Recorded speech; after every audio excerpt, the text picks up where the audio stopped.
बिस्मिल्लाहिर्रहमानिर्रहीम। ये सी language practical में हमारा लेक्चर नंबर 2 है।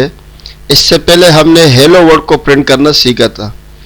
इसमें हम देखेंगे कि एक से ज़्यादा स्टेटमेंट यानी कि printing statement in C language ये वही है, बस यहाँ पर हमें एक से ज़्यादा स्टेटमेंट को प्रिंट करना है। जैसे हेलो वर्ल्ड था, हमें कुछ और भी साथ में ऐड करना है या 5-6 जुमले हमने बनाने हैं, तो हम इसको किस तरीके से प्रिंट करेंगे। ठीक है, तो प्रोसीजर क्या होगा हमारा, हम लिख देंगे प्रिंट एफ, फिर पहला स्टेटमेंट लिख देंगे। इसके बाद ये जो सिंबल है सेमीकोलन, इसको हम कहते हैं टर्मिनेटर। ठीक है, ये बता रहा है कि स्टेटमेंट ख़त्म हो गया और ये इन्वर्टेड कॉमास में स्टेटमेंट को हमने लिखना होगा जो चीज़ हमें प्रिंट करना है। इसके बाद ये भी दूसरा स्टेटमेंट आ गया और ये स्टेटमेंट जब ख़त्म हो जाएगा तो हम टर्मिनेटर लगा देंगे यानी कि सेमीकोलन लगा देंगे। ये डैश डैश जाहिर कर रहा है कि हमें जितने भी स्टेटमेंट प्रिंट करवाने हैं हम इसी तरीके से जैसे हमने ऊपर लिखा है लिखेंगे। ये बात याद रखनी चाहिए कि ये जो P है ये स्मॉल रखना है, PRINTF। इसको कहते हैं प्रिंट फंक्शन, यानी किसी चीज़ को आप प्रिंट करवाना चाहते हैं। तो आइए देखते हैं इसको प्रैक्टिकली हम कैसे करते हैं।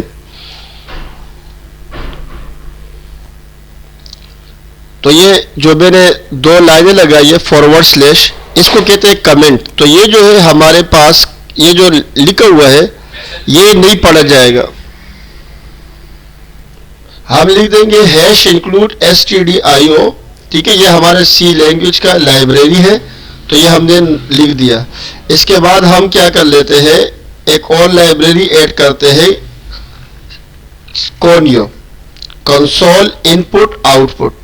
std स्टैंडर्ड इनपुट आउटपुट होता है, ये कीबोर्ड के लिए होता है stdio, और कोनियो जो है ये कंसोल जो ब्लैक विंडो हमारी होती है उसके लिए होता है। अभी आपके सामने अपीयर हो जाएगी थोड़ी देर में। इंट मेन, ये फंक्शन लाजमी लिखना होता है सी लैंग्वेज में। अब लिख देंगे प्रिंट एफ और यहां पे लिख देते हैं हेलो। ठीक है, इसके बाद टर्मिनेटर लगा दिया, फिर लिख देते हैं प्रिंट एफ और आई एम अ स्टूडेंट, ये दूसरा कर दिया। और इसके साथ जो है ना मैं थोड़ा सा ये भी लगा देता हूं ताकि थोड़ा सा ताजुब भी लगे। और तीसरी जो है ना हम प्रिंट एफ का स्टेटमेंट लिख देंगे आई एम लर्निंग प्रोग्राम, और सी लैंग्वेज कर देते हैं क्योंकि हम सी लैंग्वेज सीख रहे हैं। तो यहाँ पे हम रिटर्न 0 कर देंगे। ठीक है, तो रिटर्न 0 इसलिए क्योंकि इंटीजर वैल्यू हमने यहाँ लिखी हुई है।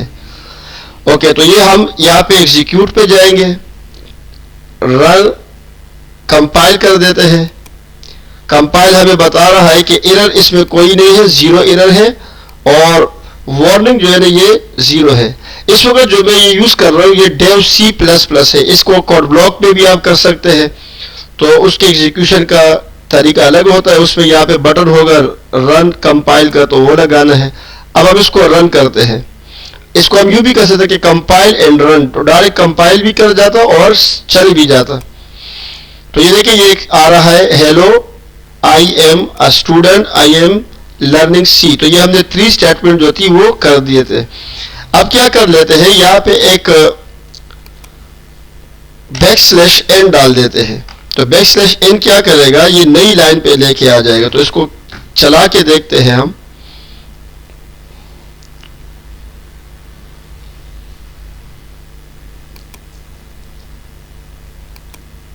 कंपाइल एंड रन,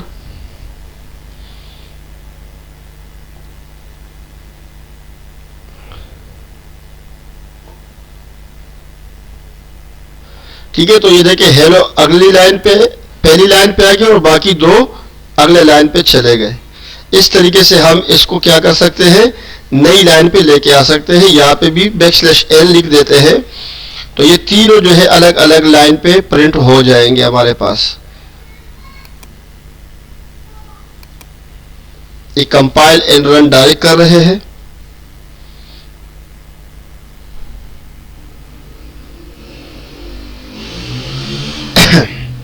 ठीक है, तो ये हमारे 3 स्टेटमेंट प्रिंट हो गए हैं। तो इस वीडियो में इतना ही।